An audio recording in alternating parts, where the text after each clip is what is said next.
High বন্ধুরা, welcome to my mini blog. আর সবাই কেমন আছো? আশা করি ভালো আছো। আর এই দেখো সকাল সকাল এ বাড়িতে এসেছি। এটা হলো রবিবারের সকালবেলা। আর এসে দেখছি মায়ের তো পুজো করা হয়ে গেছে। আমরা একটু বেলা করে এসেছিলাম। এসে দেখছি দাদাভাই ঘরে ছিল না। আর একটা আসার কারণ আছে, দাদাভাই বাইরে থাকে আহমেদাবাদ, ওখান থেকে বাড়ি এসেছে। আর এই দেখো দাদা এসে দেখছি দাদাভাই বাজার করে নিয়ে আসা হয়ে গেছে। আর তোমাদের দাদাভাই ঢেলে ঢেলে দেখছি যে কী বাজার এনেছে। এই দেখো সমুদ্রের ক্যাংড়া এনেছে, আর এই দুটো মরা আর একটা জ্যান্ত, জানে না মানে দিয়েছে প্যাকেটে। আর এই 3টে ক্যাংড়ার দাম ক টাকা নিয়েছে জানো? 3টে ক্যাংড়ার দাম নিয়েছে 450 টাকা।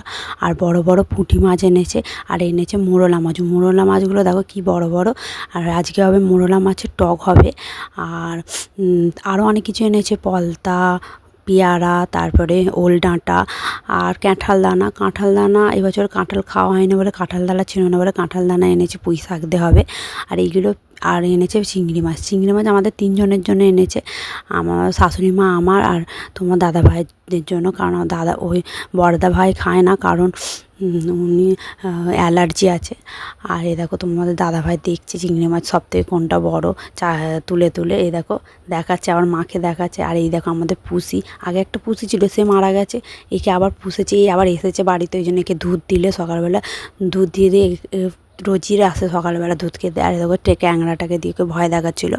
এ দেখো কী এনেছে, ওল ডাঁটাগুলো আজকে হবে না।